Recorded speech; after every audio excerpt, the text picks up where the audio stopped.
आज हम 11th NCERT की पहली यूनिट स्टार्ट करते हैं, जिसमें पहली यूनिट हमारी एनसीईआरटी की है diversity of the living world, जिसमें हमको 4 चैप्टर पढ़ने हैं। पहला चैप्टर है इसमें द लिविंग वर्ल्ड,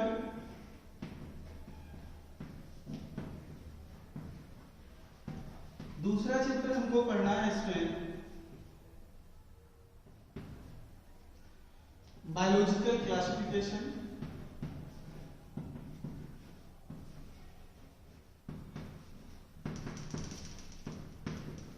तीसरा चैप्टर इसमें हमको पढ़ना है इस यूनिट में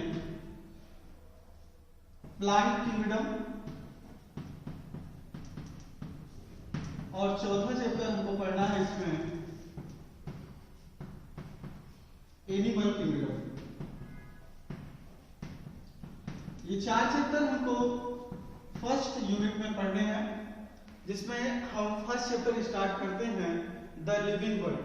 ये टाइटल हमारा है diversity of the living world.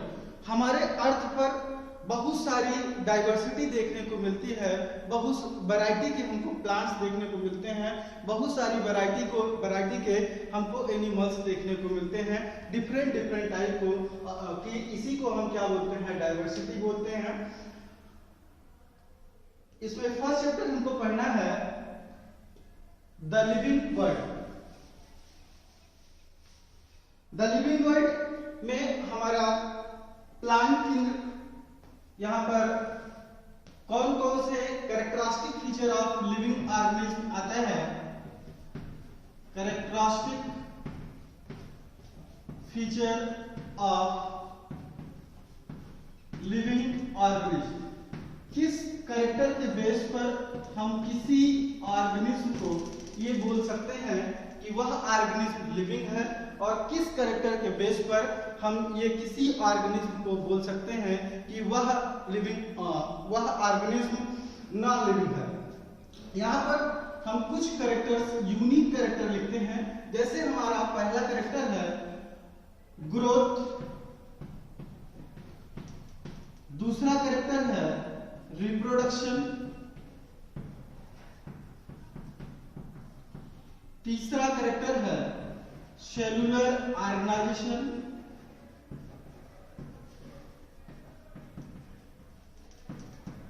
चौथा कैरेक्टर है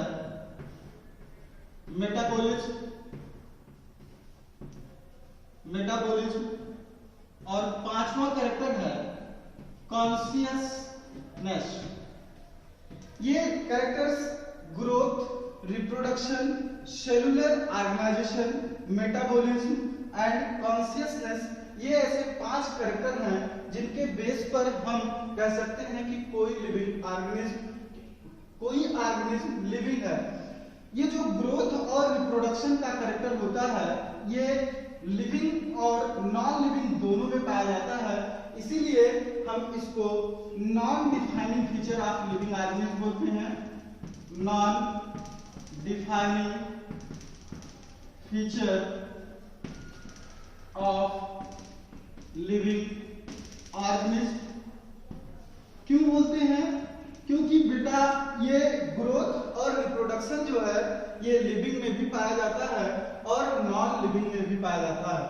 सेलुलर ऑर्गेनाइजेशन, मेटाबॉलिज्म, कॉन्शियसनेस, ये 3 कैरेक्टर ऐसे हैं जो सिर्फ लिविंग ऑर्गेनिज्म में पाए जाते हैं, इसीलिए इसको हम डिफाइनिंग फीचर बोलते हैं। डिफाइनिंग फीचर बोल रहे हैं क्योंकि इसका कोई एक्सेप्शन अवेलेबल नहीं है, ये सिर्फ लिविंग में ही पाए जाते हैं। तो पहला कैरेक्टर जैसे हम देख रहे हैं ग्रोथ, तो ग्रोथ और रिप्रोडक्शन ये हमारा लिविंग में भी पाया जाता है और नॉन लिविंग में भी पाया जाता है। अगर हम ग्रोथ को देखते हैं तो ग्रोथ 2 टाइप में होती है, एक आउटर ग्रोथ होती है, आउटर ग्रोथ, और एक इनर ग्रोथ होती है। आउटर ग्रोथ को हम एक्सट्रिंसिक ग्रोथ बोलते हैं, एक्सट्रिंसिक ग्रोथ, और इनर ग्रोथ को हम इंट्रिंसिक ग्रोथ बोलते हैं। यहां पर क्या देखने को हमको मिलता है कि आउटर ग्रोथ, जैसे हमारी बॉडी पे बहुत सारे हम एक्स्ट्रा मटेरियल, धूल मिट्टी जमा हो जाए, या हमारे माउथ फेस वॉश हम लोग करते हैं, हमारे माउथ पे बहुत सारी डस्ट जमा हो जाती है, तो जैसे माउंटेन लगातार बढ़ रहा है, ठीक है, तो माउंटेन का उस पे लगातार डस्ट पार्टिकल जमा हो रहे हैं, जिससे आउटर ग्रोथ हो रही है। ये ग्रोथ जो आउटर होती है ये एक्सटर्नल ग्रोथ होती है, बाहरी ग्रोथ होती है, बाहर से होती है। लेकिन जो इनर ग्रोथ होती है ये सिर्फ लिविंग ऑर्गेनिज्म में पाई जाती है, जो अंदर से ग्रोथ होती है। और किसके कारण होती है ये ग्रोथ? सेल डिवीजन के कारण। किसके कारण होती है? सेल डिवीजन के कारण। और इसमें प्रोटोप्लाज्म का अमाउंट जो होता है बढ़ जाता है, और प्रोटोप्लाज्म का अमाउंट बढ़ रहा है, इसका मतलब वो इनर ग्रोथ होती है।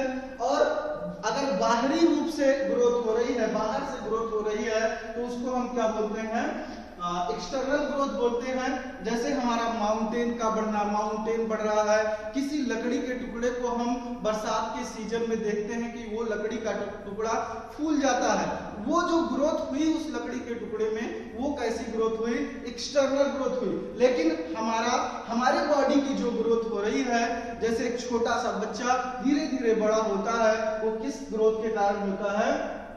इंटरनल ग्रोथ के कारण होता है, इनर ग्रोथ के कारण होता है, इंट्रिंसिक ग्रोथ के कारण होता है। तो जो आउटर ग्रोथ होती है ये लिविंग एंड नॉन लिविंग दोनों में देखने को मिलती है, लेकिन जो इनर ग्रोथ होती है, इंट्रिंसिक ग्रोथ होती है, ये सिर्फ हमको लिविंग ऑर्गेनिज्म में देखने को मिलती है। इसीलिए हम ग्रोथ को non defining feature of living organism कहते हैं। क्यों? क्योंकि ये नॉन लिविंग में भी पाई जाती है और लिविंग में भी पाई जाती है। दूसरा जैसे हमारा फीचर है रिप्रोडक्शन। दूसरा हमारा है रिप्रोडक्शन।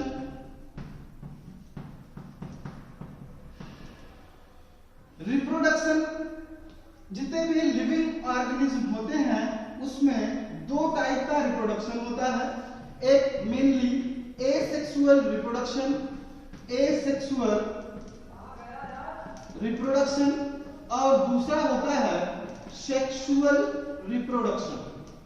दूसरा होता है सेक्सुअल रिप्रोडक्शन। एसेक्सुअल मतलब इसमें सेक्स ऑर्गन का इन्वॉल्वमेंट नहीं होता है, और सेक्सुअल में जो होता है सेक्स ऑर्गन का इन्वॉल्वमेंट होता है। एसेक्सुअल ऑर्गन जो होते हैं ये अपने पेरेंट्स के जस्ट फोटोकॉपी होते हैं, जस्ट क्लोन होते हैं। इनमें इनके पेरेंट्स में और इनमें कोई अंतर नहीं होता है। लेकिन सेक्सुअल रिप्रोडक्शन के द्वारा जो ऑफस्प्रिंग बनता है वो अपने पेरेंट्स से जस्ट फोटोकॉपी नहीं होता है, उसमें वेरिएशन पाया जाता है, और उसमें वो अपने पेरेंट्स से डिफरेंशिएट करता है। बहुत सारे कैरेक्टर ऐसे होते हैं जो उसमें नए बन जाते हैं। तो इसमें जो सेक्सुअल रिप्रोडक्शन होता है ये, इसमें जो ऑफस्प्रिंग होता है ये अपने पेरेंट के जस्ट फोटोकॉपी नहीं होता है। लेकिन एसेक्सुअल रिप्रोडक्शन के द्वारा जो ऑर्गेनिज्म, जो नया ऑर्गेनिज्म बनता है, जो ऑफस्प्रिंग बनता है, वो अपने पेरेंट्स के जस्ट फोटोकॉपी होता है।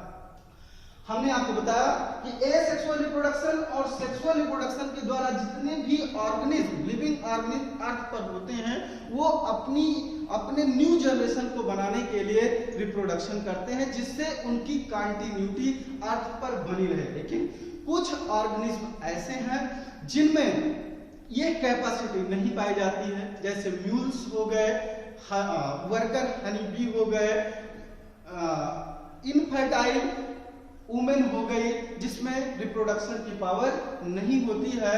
तो इसीलिए हम इसको, रिप्रोडक्शन को लिविंग ऑर्गेनिज्म का यूनिक फीचर नहीं बोल सकते हैं। तीसरा हमारा जो कैरेक्टरिस्टिक फीचर है लिविंग ऑर्गेनिज्म का, वो है सेलुलर ऑर्गेनाइजेशन।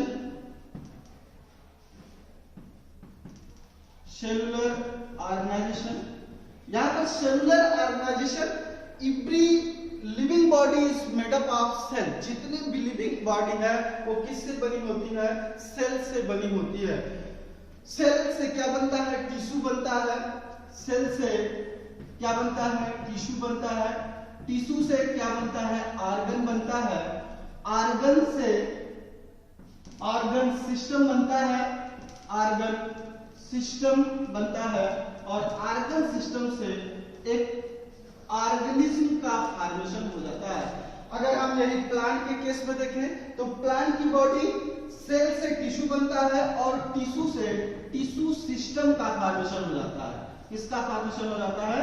टिश्यू सिस्टम का, जिसमें apical meristem, intercalary meristem, lateral meristem से पूरी प्लांट बॉडी का फॉर्मेशन होता है। तो जितने भी लिविंग ऑर्गेनिज्म होते हैं उनकी बॉडी स्मॉलेस्ट यूनिट से बनी होती है और उस यूनिट को हम क्या बोलते हैं? सेल बोलते हैं। तो सेलुलर ऑर्गेनाइजेशन एक यूनिक फीचर होता है लिविंग ऑर्गेनिज्म का।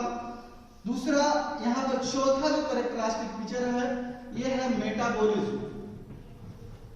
मेटाबॉलिज्म एक यूनिक फीचर है, डिफाइनिंग फीचर है, कैरेक्टरिस्टिक फीचर है लिविंग ऑर्गेनिज्म का, जो सिर्फ लिविंग ऑर्गेनिज्म में ही पाया जाता है। मेटाबॉलिज्म में दो स्टेप होते हैं, एक कैटाबॉलिज्म होता है और एक एनाबॉलिज्म होता है। कैटाबॉलिज्म में क्या होता है? दो चीजें होती हैं, एक कैटाबॉलिज्म होता है और दूसरा एनाबॉलिज्म होता है। कैटाबॉलिज्म में कॉम्प्लेक्स कंपाउंड ब्रेकडाउन होकर के सिंपल कंपाउंड में कन्वर्ट हो जाता है और एनाबॉलिज्म में बहुत सारे सिंपल कंपाउंड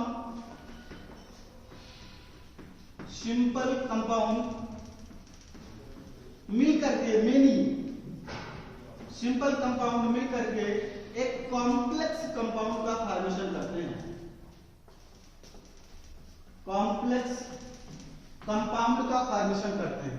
तो ये जितने भी लिविंग ऑर्गेनिज्म होते हैं उनकी बॉडी में दो टाइप का मेटाबॉलिज्म पाया जाता है, एक कैटाबॉलिज्म होता है और एक एनाबॉलिज्म होता है और ये सिर्फ लिविंग ऑर्गेनिज्म की बॉडी में पाया जाता है। यहाँ पर अगर हम देखें तो रिस्पायरेशन एक तरीके का कैटाबॉलिज्म प्रोसेस है और फोटोसिंथेसिस एक तरीके की एनाबॉलिज्म प्रोसेस है। चौथा कैरेक्टर हमारा आता है,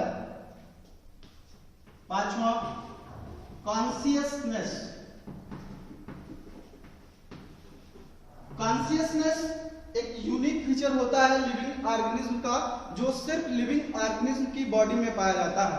जितने भी लिविंग ऑर्गेनिज्म होते हैं वो सेंस करते हैं, उनमें सेंस ऑर्गन डेवलप होते हैं। जैसे हम लोग पहचान सकते हैं कि गर्मी है, ठंडी है, धूप लग रही है, कोई कील हमारे पैर में लग जाती है तो हमको पता चल जाता है। तो कॉन्शियसनेस का जो कैरेक्टरिस्टिक फीचर है ये भी सिर्फ लिविंग बॉडी में पाया जाता है। अगर हम किसी स्टूल पर मारते हैं, किसी तोड़ते हैं स्टूल को, तो स्टूल को कोई एहसास नहीं होता है क्योंकि वो लिविंग नहीं है, लेकिन हमारी बॉडी में कोई टच होता है तो हमको तुरंत मालूम चल जाता है। तो ये कॉन्शियसनेस का फीचर है, महसूस करने का फीचर है, जो सिर्फ लिविंग ऑर्गेनिज्म की बॉडी में पाया जाता है।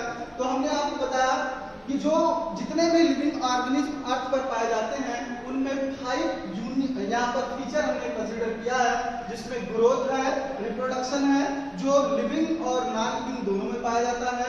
लेकिन जो सेलुलर ऑर्गेनाइजेशन है, मेटाबॉलिज्म है और कॉन्शियसनेस है, ये सिर्फ लिविंग की बॉडी में पाया जाता है। Thank you so much.